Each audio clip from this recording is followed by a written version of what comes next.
Queridos, pode se assentar, por favor.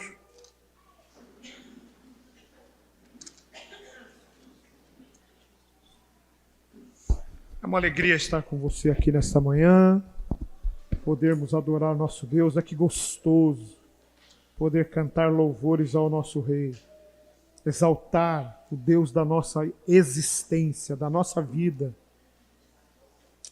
pessoa mais preciosa da nossa história. Não tem ninguém mais maravilhoso, mais glorioso do que o nosso Deus. Somos privilegiados. Diga para a pessoa que está ao seu lado assim: você é um privilegiado. E porque você é um privilegiado, eu vou te dar um abraço agora. Dá um abraço, pelo menos 2 ou 3 pessoas aí.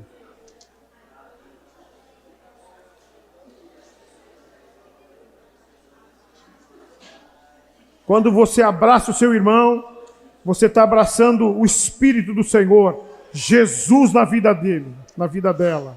Porque nós somos moradas de Deus, templos do Espírito Santo, lugar da habitação do Senhor.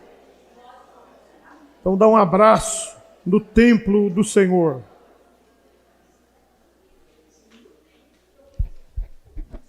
Graças a Deus. Isso aí. Muito bom, né? A gente sentir o calor do irmão, dar um abraço, né?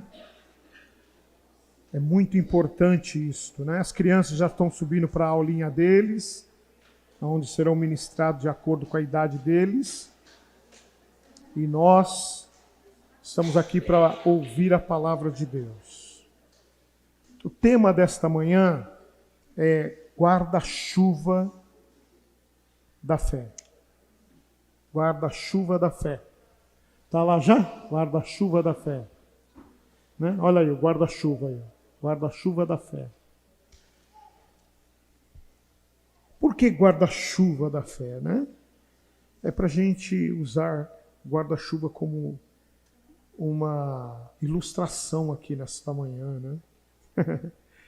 Nós terminamos de ler no mês de junho o livro, a carta de Paulo aos Tessalonicenses, 1º e 2º Tessalonicenses. E este mês nós vamos falar sobre 1ª e 2ª Coríntios, 1ª e 2ª Timóteo. 1ª e 2ª carta escrita por Paulo a Timóteo. Né? A primeira carta, Paulo escreve para Timóteo 65 anos, mais ou menos, depois de Cristo, e depois a segunda carta, mais para frente, Paulo escreve já no final do seu ministério, quando estava para ser sacrificado, para se tornar um mártir da igreja. Paulo escreve praticamente dando as últimas orientações para Timóteo, né? E já comunicando a sua partida para o Senhor, né? Depois de tanto sofrimento, tanta luta, de tanto pregar o Evangelho, estabelecer tantas igrejas, Paulo escreve ao seu mais novo discípulo, né? Era um jovem, Timóteo era um jovem que Paulo tinha, já desde a sua mais tenra mocidade, acompanhado.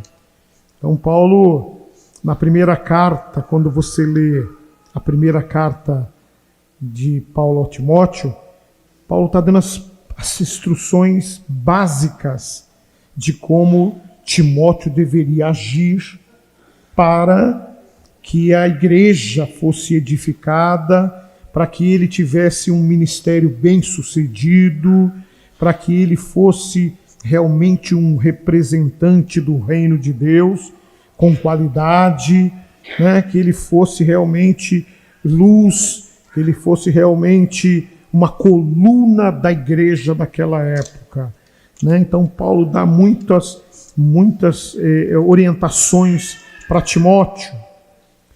Mas é na segunda carta que Paulo fala um pouquinho mais com com Timóteo, né? E entra um pouquinho mais nos detalhes com Timóteo, né? Eu queria pedir que, por favor, o Levi pudesse estar aqui, ou a Anice acho que foi da aula, né? Hoje ela que está dando aula lá, que é a Fabiana, acho que não estava muito bem, né? Precisamos depois até orar pela Fabiana, né? Que ela não pôde. Cadê você? Cadê você? Lá em cima da mesa. Achei ele lá na base lá. Então eu queria que você lesse para nós, Levi, a segunda carta a Timóteo, do capítulo 1. 2 Timóteo, capítulo 1. Por favor. Paulo, apóstolo de Cristo Jesus. Do versículo 1 ao versículo 12, tá? Vamos lá. Paulo, apóstolo de Cristo Jesus, pela vontade de Deus, de conformidade com a promessa da vida que está em Cristo Jesus, ao amado filho Timóteo, graça, misericórdia e paz, da parte de Deus Pai e de Cristo Jesus, nosso Senhor. Dou graças a Deus, a quem desde os meus antepassados sirvo com consciência pura, porque, sem cessar, me lembro de ti nas minhas orações, noite e dia. Lembrando das tuas lágrimas, estou ansioso por ver-te, para que eu transborde de alegria. Pela recordação que guardo de tua fé sem fingimento, a mesma que primeiramente habitou em sua avó Lóide e em sua mãe Eunice, e estou certo de que também em ti. Por esta razão, pois, te admoesto que reavives o dom de Deus que há em ti pela imposição das minhas mãos. Porque Deus não nos tem dado espírito de covardia, mas de poder, de amor e de moderação. Não te envergonhes, portanto, do testemunho de nosso Senhor, nem do seu encarcerado, que sou eu.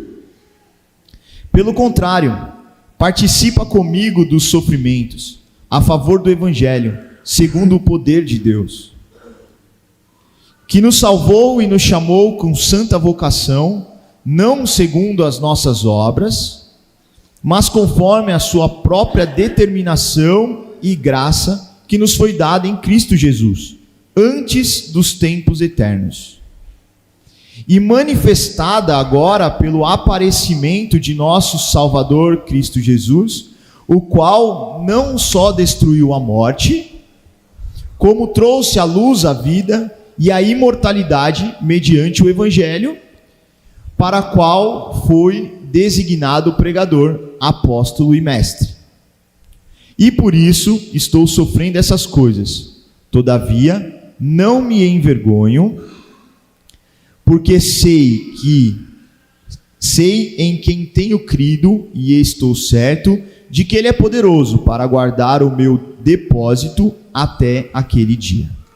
Amém, queridos? Amém. Feche os seus olhos. Pai, que estamos mais uma vez na Tua presença, como igreja, como corpo, como família de Deus, e pedimos que o Teu Espírito Santo fale conosco, ministre ao nosso coração a Tua palavra, que é poderosa, infinitamente mais poderosa do que podemos pensar e imaginar.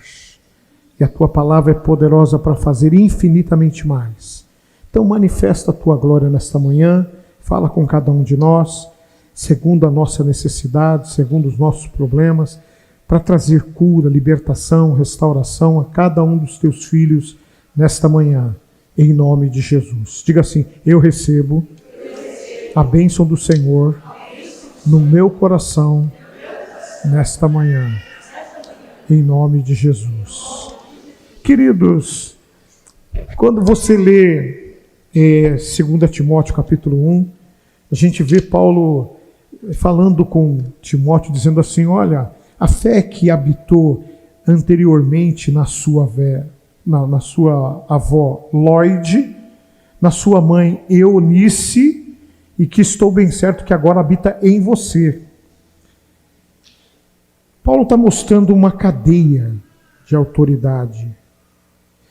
Timóteo não é um homem de Deus, não é agora um seguidor de Paulo, um dos ou o maior apóstolo do Velho Testamento, por acaso.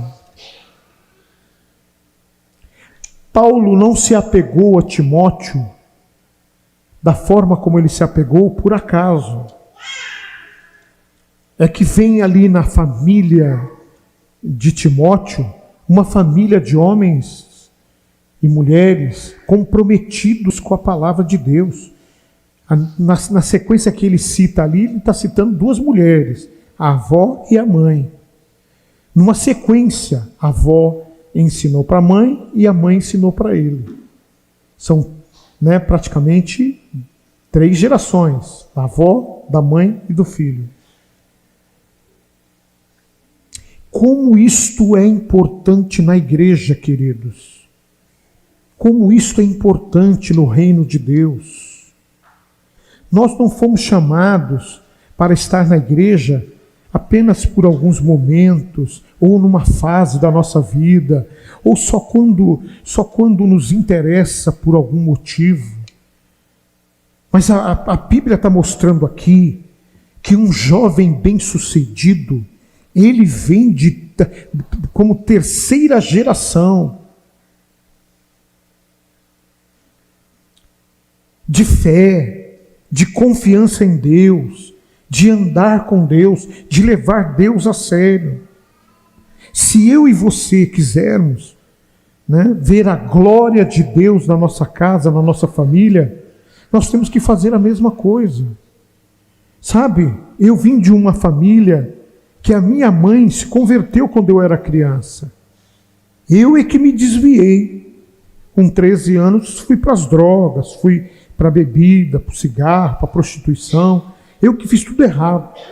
Mas a minha mãe, ela se converteu ao Senhor, ainda quando meu pai estava vivo. Eu tinha menos de 11 anos, 7 anos, 8 anos. Minha mãe se converteu ao Senhor. E por causa disso, eu acredito que minha mãe orava por mim, pelos meus irmãos, E o Senhor teve compaixão de mim, teve misericórdia de mim e me alcançou. Com certeza, porque a minha mãe, foi um instrumento de Deus na minha vida, para me levar ao Senhor, mesmo com todas as besteiras que eu fiz. Na hora certa, o Senhor me despertou, me chamou, me alcançou, me remiu, me transformou e me colocou no seu reino, para a glória dele.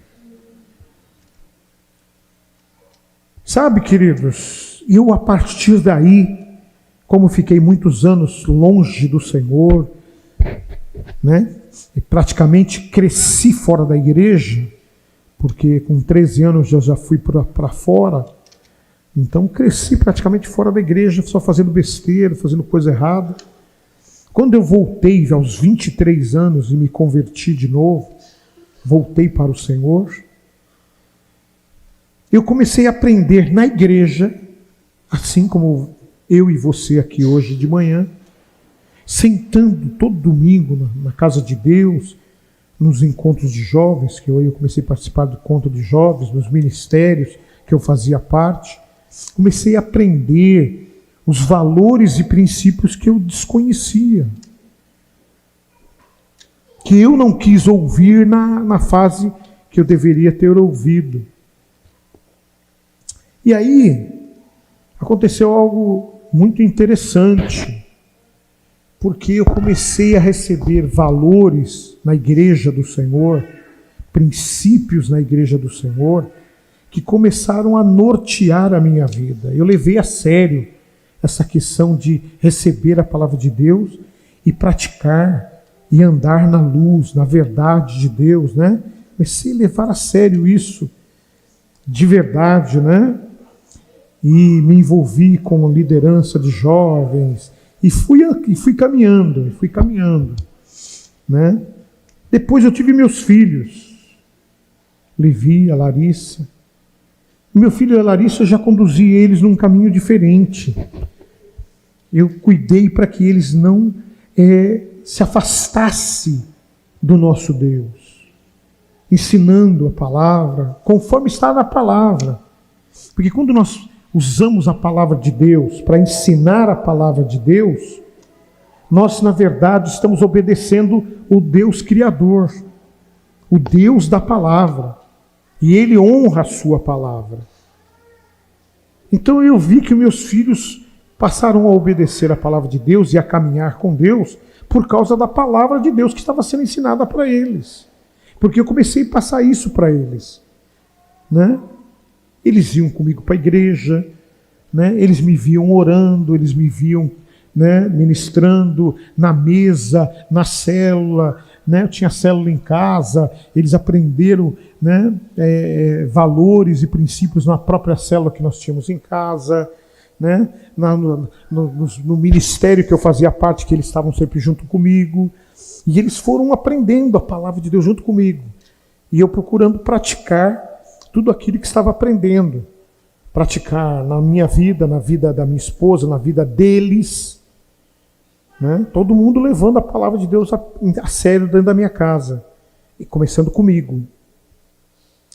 E isso fez toda a diferença. Hoje, os meus filhos, né, estão gerando filhos. E é claro, Levi e a esposa dele já começa, desde o berço, a inculcar a palavra de Deus na Antonella. O Jonatas e a Larissa, já desde o berço, já começa a inculcar a palavra de Deus no Noah. E eu vejo isso, sabe como? Quando eles cantam as musiquinhas com os filhos, né? Quando está conversando com os filhos, que ainda são bebezinhos, mas eles já conversam as coisas de Deus com os filhos deles. Né? É uma terceira geração já. Eu primeira, Levi, a Larissa segunda, Antonella e Noah terceira. E assim vai, queridos. Sabe o que vai acontecer com isso? É que o Noah e a Antonella, crescendo nos caminhos do Senhor, né, eles já vão crescer longe do mundo e do pecado. Já vão crescer longe da prostituição e da violência. Já vão crescer num lar estruturado. E eles vão crescer crianças estruturadas. Vão ser jovens estruturados. E vão formar famílias estruturadas lá na frente. A vida de fé é isto. A gente começa a olhar lá na frente. Eu já estou vendo e começo a enxergar os meus netos andando com o Senhor lá na frente. Não é a preocupação comigo. Às vezes a gente fica preocupado com o dia de amanhã, com o dia de hoje. Eu quero hoje, eu quero a bênção de Deus hoje, eu quero as coisas para mim hoje, eu quero comprar um carro novo hoje, eu preciso ter um carro agora, eu preciso ter uma casa amanhã e tal, e se eu não tiver, porque Deus abençoa esse, abençoa aquele, não abençoa eu e tal, não sei o que lá, né? Não, queridos, a visão de fé é para frente. Fé é enxergar além das circunstâncias, é ver além das dificuldades, além do tempo. É acreditar nas promessas verdadeiras de Deus que estão escritas na palavra de Deus. Sabe? É você acreditar que você está realmente andando na presença do Cristo vivo, ressurreto dentre os mortos, que está reinando e que em breve voltará. Isto é fé. Fé é isto. Fé é isto, é olhar para frente, enxergar as promessas de Deus, não só para mim, mas para o meu futuro. Meus filhos, meus netos, meus bisnetos. A minha sogra está aqui comigo hoje. Ela está vendo já os bisnetos dela andando na presença de Deus. Sabe por quê? Porque desde praticamente da mocidade dela, ela já segue a Cristo. Há muitos e muitos anos. ela segue a Cristo. E muitas vezes debaixo de xingo do marido, muitas vezes debaixo de muitos problemas, que o marido dela, que depois se converteu também ao Senhor, porque Deus é fiel, mas este marido dela, por 50 anos, uma boa parte da vida dele, ele perseguiu a esposa que queria seguir a Cristo com fidelidade. Trouxe muitos aborrecimentos para ela na criação dos filhos, mas ela perseverou e está aqui hoje. Meus netos são bisnetos dela. Ela está vendo já a 4ª geração. 4ª geração.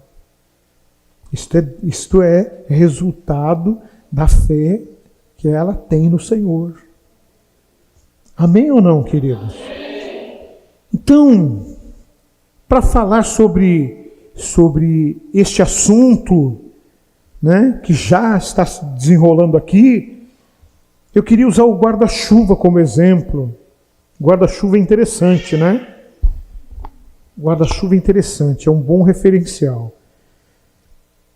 Para que nós usamos guarda-chuva? Para nos protegermos da chuva ou do sol, né? Guarda-chuva colorido, aqueles, né, que a gente leva na praia, né? Ele guarda-sol ali debaixo, né? Protege tanto da chuva como do sol. Mas é uma proteção interessante.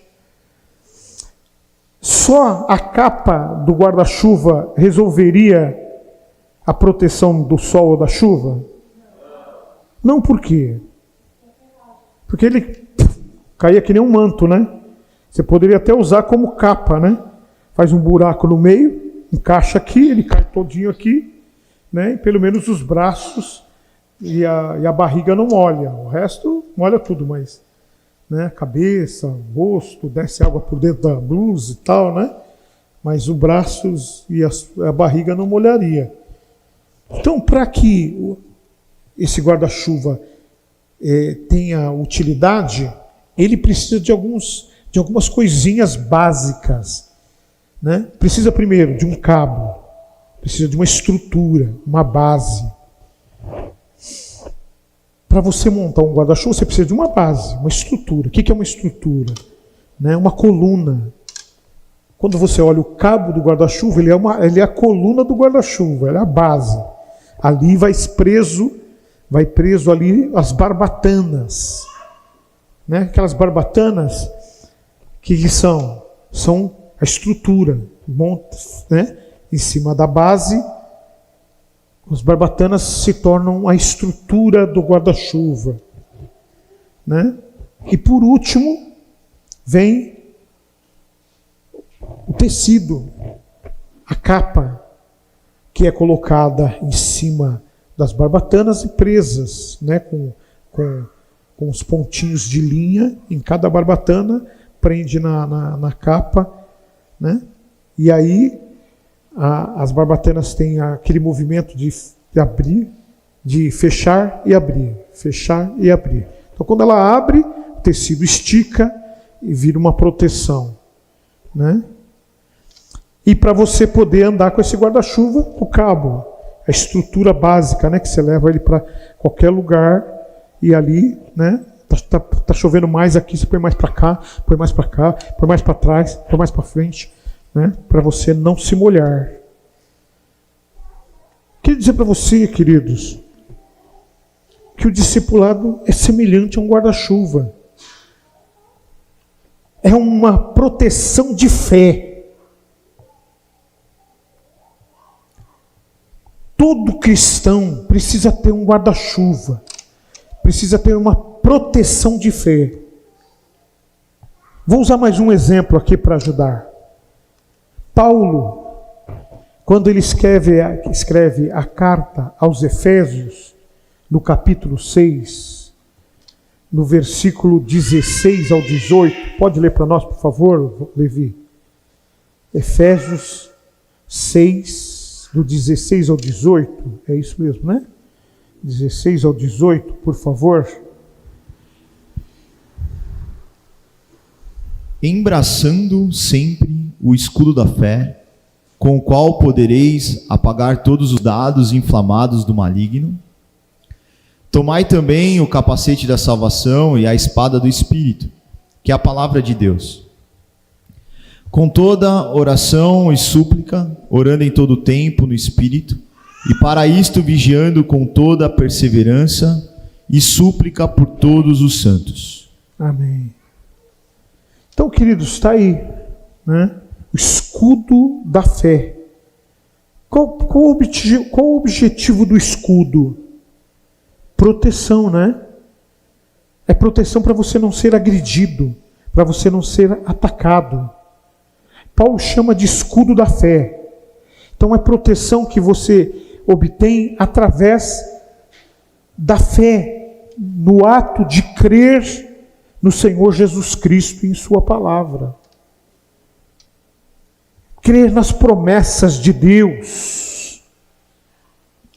Toda vez que você está crendo em tudo aquilo que Deus está nos ensinando e nos mostrando, na verdade você está buscando proteção para todas as áreas da sua vida, ao crer nas promessas de Deus.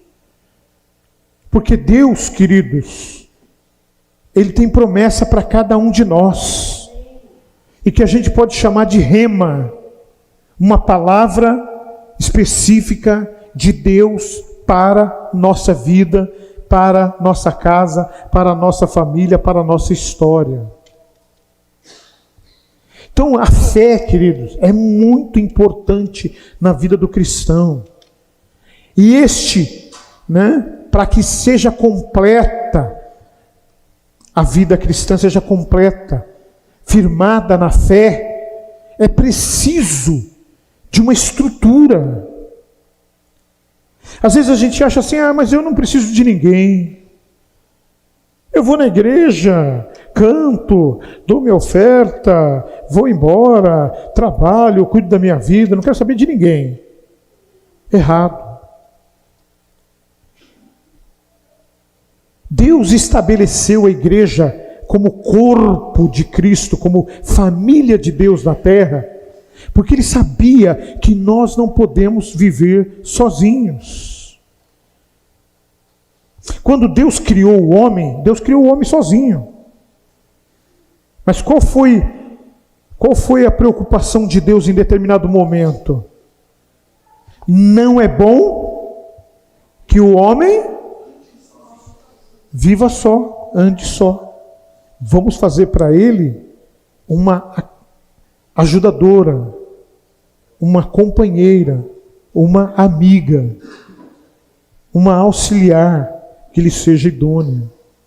Vamos fazer alguém para estar com ele, para ele estar com ela e ela estar com ele. E os dois se tornarem uma só carne. Guarda-chuva, um protegendo o outro, um cuidando do outro. Porque é assim que tem que ser. E no reino de Deus não é diferente. Você quer ser um cristão bem-sucedido? Quantos querem ser um cristão bem-sucedido? O segredo está em buscar cobertura espiritual para a sua vida. Quando a gente estabelece a célula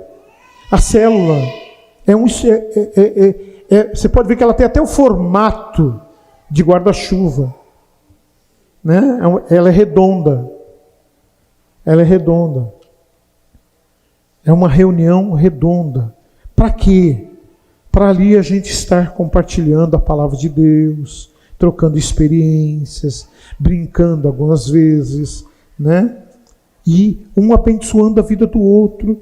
Depois sentamos também em volta da mesa, num círculo, né? Em volta da mesa, e comemos junto. Repartimos o pão junto, mais uma forma, né, de estarmos, né, juntos, se protegendo, se alimentando, um cuidando do outro, um servindo o outro. Um faz o lanchinho aqui, o outro traz uma torta, o outro traz um bolinho. Tem acontecido isso na minha casa, na célula. Um traz uma torta, outro traz um bolinho, outro traz um doce, outro traz um pão.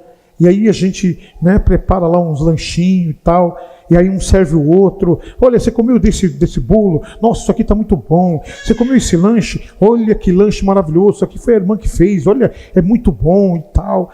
E a gente fica ali em volta da mesa, comendo, compartilhando, conversando, brincando, elogiando um ao outro. Isso é muito bom. Isso é uma coisa que Deus se agrada. Deus, quando viu Adão e Eva juntos, disse assim: isto é muito bom. Deus quer que a igreja seja uma igreja que esteja sendo cuidada, protegida, edificada em meio a este cuidado de uns para com os outros. Diga para a pessoa que está ao seu lado: eu preciso de você.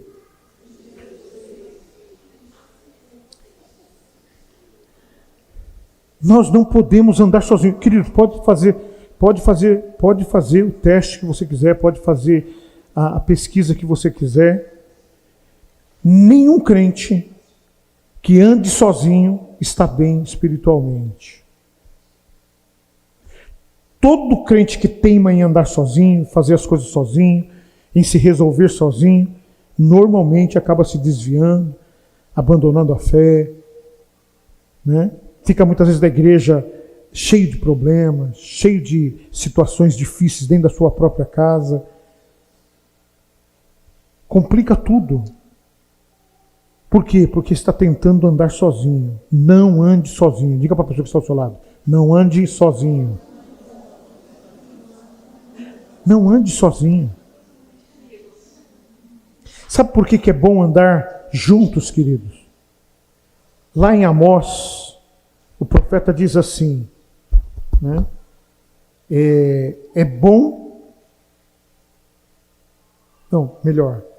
Poderão duas pessoas andarem juntas se não houver entre eles acordo?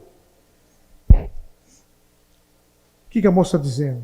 Está dizendo assim, nós precisamos uns dos outros e precisamos andar juntos, de boa, respeitando, amando, honrando, valorizando. Sabe, quando nós estabelecemos esse ministério aqui, eu vim para cá sozinho com a minha esposa. Começamos uma célula na minha casa, só eu e ela, e meus filhos. E a célula foi crescendo. Está crescendo. Estabelecemos esse prédio aqui, conseguimos, o Senhor abriu a porta desse prédio para nós. Começamos os cultos aqui.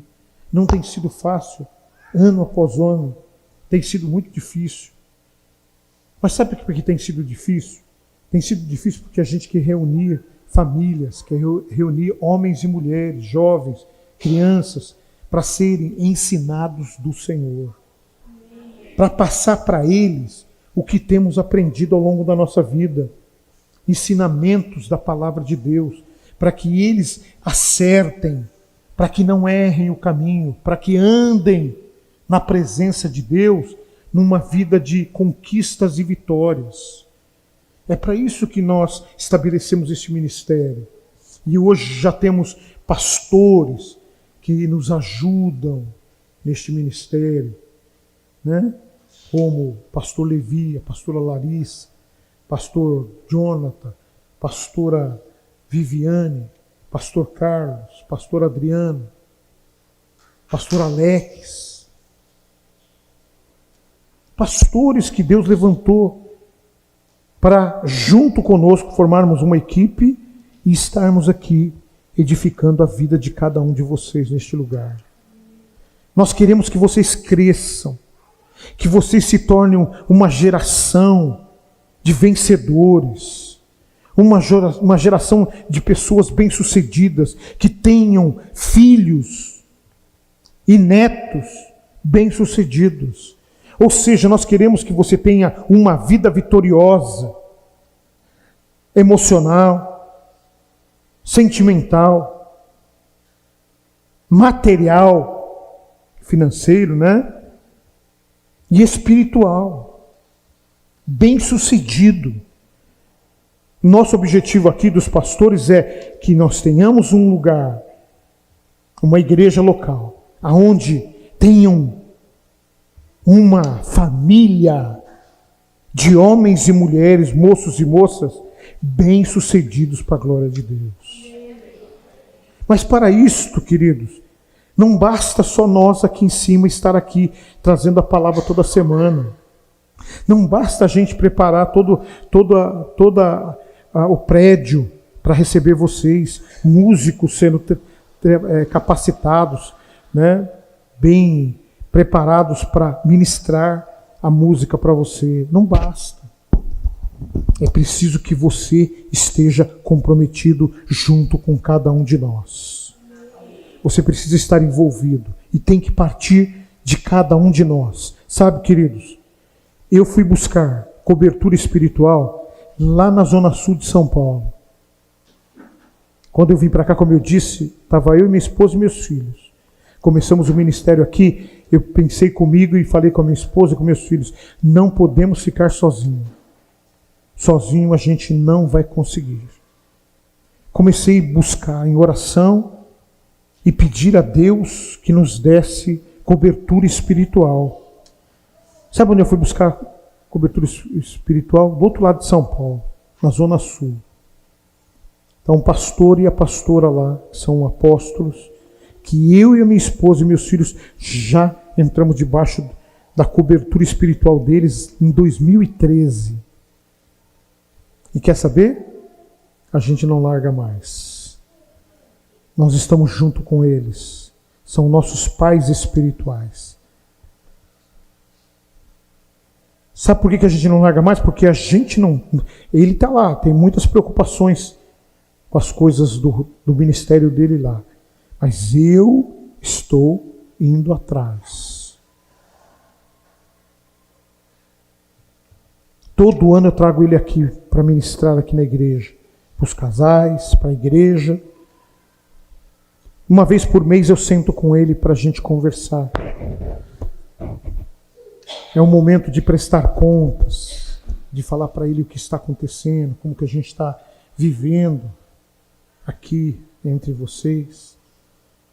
Ele conhece, a maioria de vocês ele já conhece, porque a gente fala a respeito de vocês, né?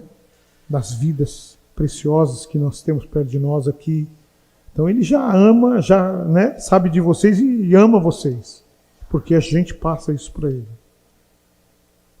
Queridos, discipulado é esse acompanhamento que a gente pode ter na célula, e dentro da célula a gente pode ter no individual. Às vezes a pessoa fala assim, mas eu vou pedir pro Alex ficar cuidando de mim lá na célula. Eu vou pedir pro pastor Carlos ficar cuidando de mim lá na célula. Dar para Adriana. Eu vou ficar pedindo para Viviane, pastora Viviane, cuidar de mim lá na célula. Para quê? Não há necessidade. Ficar indo na casa do pastor Luiz, na casa da Janete. Para quê? Ei, deixa eu te falar. A vida é feita de escolhas. Sou eu e você que temos que fazer, eu tenho que fazer a minha escolha e você tem que fazer a sua. Nós precisamos fazer as nossas escolhas. E o que nós escolhermos aqui é o que nós estamos semeando. E o que nós estamos semeando nós vamos colher. Para bem ou para mal. Eu espero que todos nós estejamos semeando para o bem. Amém ou não? Amém. Vamos trabalhar, queridos. Comece a procurar os pastores aqui que estão mais perto de você. Busque proteção espiritual. Busque essa cobertura. Entra debaixo do guarda-chuva. Diga para a pessoa que está ao seu lado assim, entra debaixo do guarda-chuva. É uma opção sua. Não fique esperando.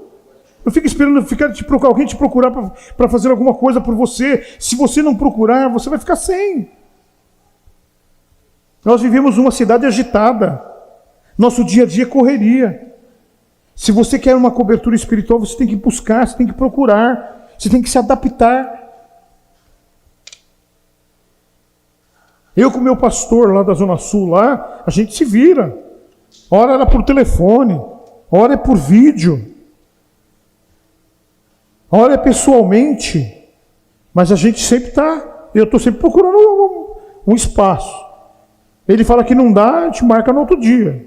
Se ele tem alguma dificuldade, ele não pode, marca no outro dia. Apóstolo, nós estamos no outro dia junto. Essa semana mesmo, não deu para fazer essa semana, vai poder fazer só semana que vem. Eu estou, apóstolo, estou disponível. Eu quero ter um tempinho com você, sim. Todos nós precisamos disso, queridos. A igreja é uma família. Amém ou não? Amém. Diga para a pessoa que está ao lado, esta igreja é a nossa família. Entenda isso.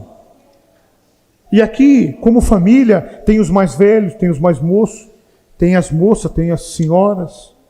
Como na família. As mulheres cuidam da cozinha, cuidam das crianças. Os homens cuidam do trabalho, cuidam do ministério, cuidam dos jovens, cuidam dos homens, cuidam dos casais. É uma família. Onde todos precisam estar envolvidos e comprometidos. Porque é isso que vai fazer a diferença na nossa vida. O mundo está vivendo dividido. O mundo não tem união. Pode olhar, você conhece as pessoas à sua volta. As pessoas não conseguem ter união nem dentro de casa com o marido, a mulher e o filho. É uma briga, é uma bagunça. Nós precisamos uns dos outros.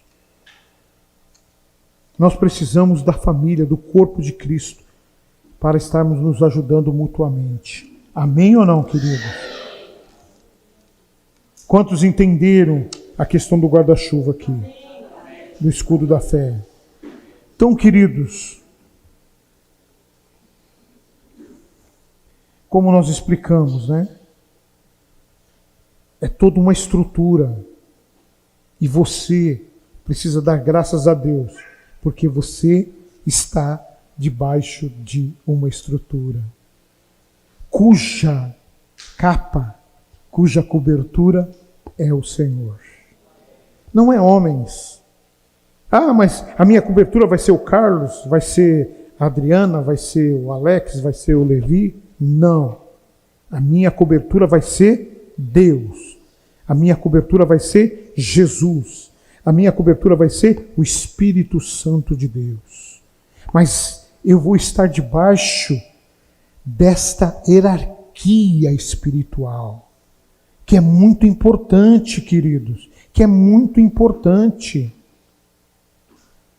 Então, discipulado, querido, é um processo, né? Estou só explicando aqui na íntegra, né? Que é um discipulado. Discipulado é um processo de acompanhamento e ensino, né? E orientação, visando o crescimento do discípulo na fé, a fim de torná-lo mais parecido e igual a Jesus. Você está vendo? Então, o acompanhamento, o andar junto, o compartilhar a palavra, o orar junto, o estar, né, dando aconselhamento um para o outro, né, no discipulado, é para você crescer espiritualmente, para você amadurecer e para você ser cada dia mais igual, semelhante a Jesus. Porque é isso que Deus quer de mim e de você. Homens, mulheres, moços e moças, igual, parecidos com Jesus. Outra coisa, será que é realmente importante? Será que realmente é importante o discipulado? Isso que eu estou falando, tudo que eu estou falando aqui, será que realmente é importante? É. Sabe por quê? Porque a fé cristã não é apenas um conjunto de regras, mas um estilo de vida, a ser imitado. Paulo dizia para a igreja, principalmente que nós ministramos no mês passado, ele dizia para a igreja assim: sede meus imitadores, como eu sou de... Sede meus imitadores, como eu sou de Cristo. Olha a sequência aí. Sede meus imitadores, como eu sou de Cristo. Sabe qual é a orientação que Paulo dá para Timóteo? Na segunda carta, ele diz assim: Timóteo, sabe tudo isso que você recebeu? Todos esses ensinamentos, tudo isso que eu estou te passando, que eu estou te orientando, te informando, porque Paulo considerava Timóteo um discípulo. Inclusive chamava Timóteo de filho. Filho. Filho. O sentido do discipulado é filiação. É cuidado paternal, maternal. É cuidado de pai e filho, de mãe e filha. Isso é discipulado. Discipulado não é para ficar repreendendo ninguém e dando um monte de regra para as pessoas cumprir, não. É aquele cuidado que você tem com o seu filho, com a sua filha, de amar, de não deixar ela cair, de não deixar ela tropeçar, de não deixar ela se machucar, se ferir. É nesse sentido que é o discipulado. O discipulado é isto, né? Então a fé cristã é um estilo de vida a ser imitado. Diga para a pessoa que está ao seu lado: a fé cristã é um estilo de vida a ser imitado. Faça isso.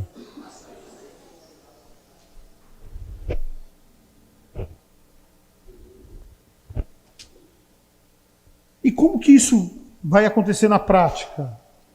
Boas obras. Você está imitando alguém dentro do reino de Deus, que está servindo ao Senhor, que se dispõe a te ajudar, mas você tem que trabalhar, tem que arregaçar a manga. Não é sentar no colo do discípulo para ficar mamando, recebendo uma mamadeira o tempo inteiro. Não, querido. O discipulado visa treinar. O discipulado visa capacitar. Olha para Jesus, o exemplo referencial do nosso mestre. Ele chamou os discípulos para perto. E ele até em algumas partes, né? Discípulo é a mesma coisa que aluno. Também pode ser visto como aluno. Jesus ensinando para eles como é que eles deveriam viver, como eles deveriam agir, o que eles deveriam fazer e como fazer, para eles serem bem-sucedidos. Então tinha trabalho. Eu estou assistindo um filme, né, da Paixão de Cristo, que agora veio numa versão chamada Beethoven.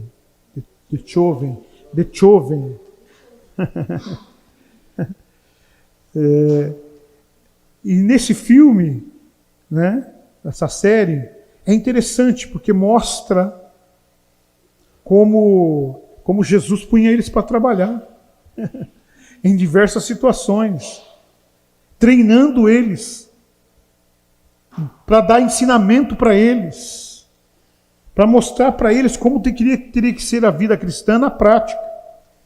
Só que para isso os discípulos tinham que estar com Jesus o tempo todo lá, andando com Jesus. E aí eles foram aprendendo, e caminharam muito bem e se tornaram grandes homens de Deus. Amém ou não? Amém. O discipulado ajuda o discípulo a compreender melhor a vontade de Deus e ajuda também o cristão em sua vida como um todo. Olha só. Às vezes a gente pensa nas coisas do reino só para ensinar a Bíblia, para decorar versículos, para aprender coisas mais ou menos assim da religiosidade, mas que não tem nada a ver com a sua vida no mundo, tem tudo a ver. O discipulado vai ajudar você a ser uma pessoa com um caráter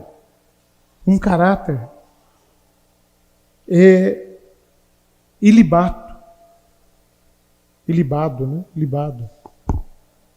Um caráter.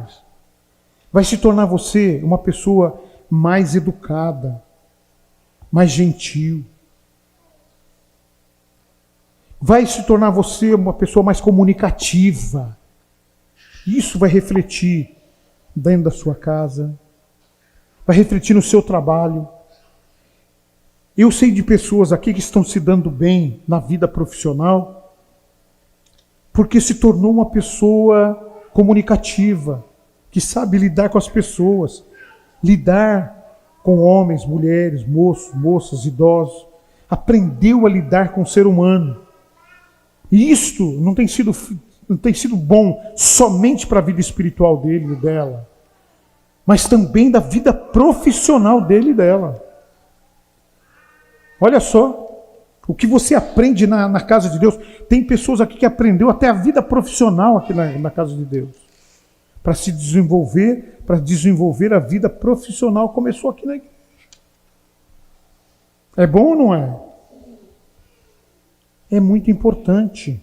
A igreja te ensina não a ser um melhor crente, mas a ser uma melhor pessoa, um melhor marido, uma melhor esposa, um melhor filho. Eu dei muita tristeza para minha mãe, mas quando eu me converti, essa história foi mudando.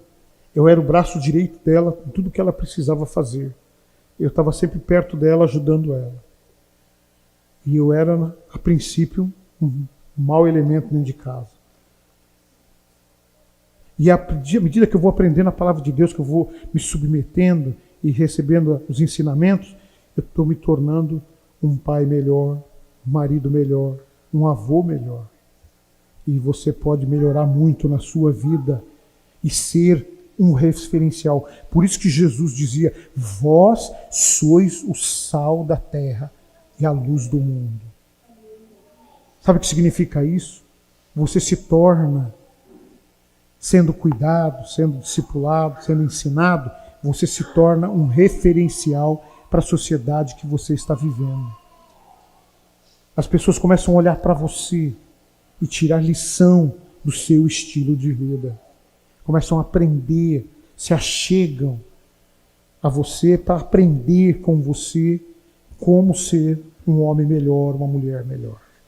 Amém ou não? Amém. Quem está entendendo o que eu estou falando aí, levante a mão. Deixa eu ver. Tá? Que bom. Né? Agora tem também os benefícios, né? Será que tem benefícios? Já falei, né? Até comentei já alguns benefícios aí, né? Porque ser um bom homem, uma boa mulher, né? Ser uma pessoa de caráter, já é um benefício, né? Mas olha só, né?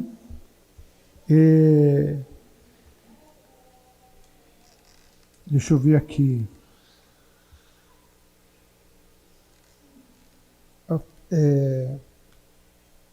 O discipulado, ele fortalece a sua fé. Né? Um benefício do discipulado é que a sua fé é fortalecida. Quando vêm as dificuldades, vêm as lutas, você que está sendo acompanhado, que está sendo ensinado, vai poder encarar, enfrentar, tomar o escudo da fé e, confessando as promessas de Deus, enfrentar as lutas, enfrentar os problemas, enfrentar as adversidades, enfrentar as dificuldades e sair do outro lado em pé, vitorioso para a glória de Deus. Amém ou não? Amém. Isso é o segredo. O benefício do discipulado é a força que você recebe na sua fé. Outra coisa que você recebe, conhecimento. Deus, quando fala com o povo dele lá no Velho Testamento, ele diz assim, né? Este povo está perecendo porque lhe falta conhecimento. Com o discipulado, o repartir da palavra, as experiências que um conta para o outro, participa de um para com o outro, vai fazer com que você tenha maior conhecimento da palavra de Deus.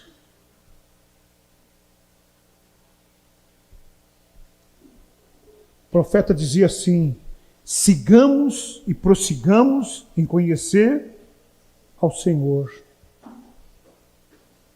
Por quê? Por que é interessante seguir e prosseguir em conhecer ao Senhor? Porque isso vai fazer de você uma pessoa bem-sucedida em todas as áreas da sua vida. E Deus quer o melhor para você. Foi Ele mesmo que falou para Jeremias, lá em Lamentações, né? Eu sei o pensamento que tenho acerca de ti.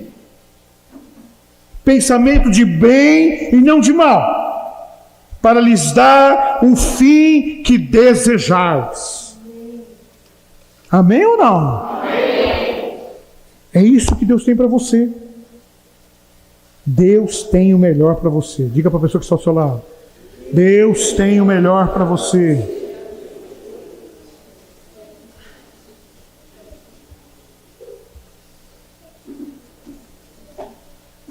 Discipulado também nos ajuda na luta contra os problemas e as dificuldades da vida. Você tem sempre alguém parceiro, parceira ao seu lado para orar por você nos momentos difíceis, para interceder pela sua vida, para te ajudar na hora que você precisa.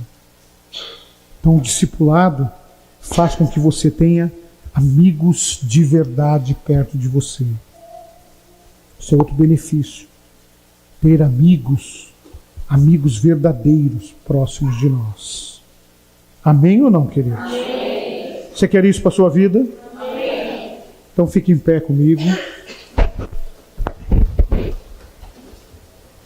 Diga assim: eu quero sobre a minha vida o guarda-chuva da fé. Eu quero sobre a minha vida a proteção do Deus vivo. Eu quero viver uma vida de conquistas e vitórias. Eu quero alcançar o maior objetivo da minha vida, que é ser igual, semelhante, parecido com o meu Mestre, Jesus Cristo de Nazaré. Amém ou não? Você pode aplaudir ao Senhor. Aleluia.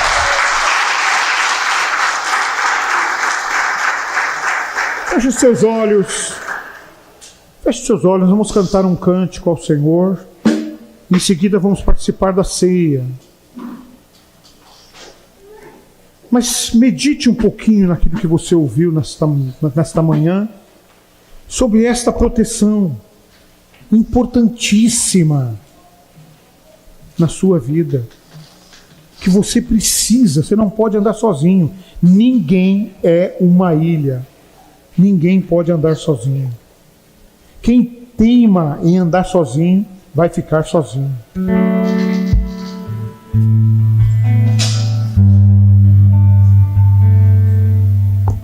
Coloque-se debaixo da proteção divina. A melhor coisa que você faz.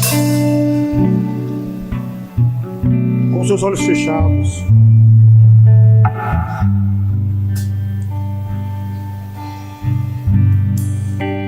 Vamos adorar o nosso Deus.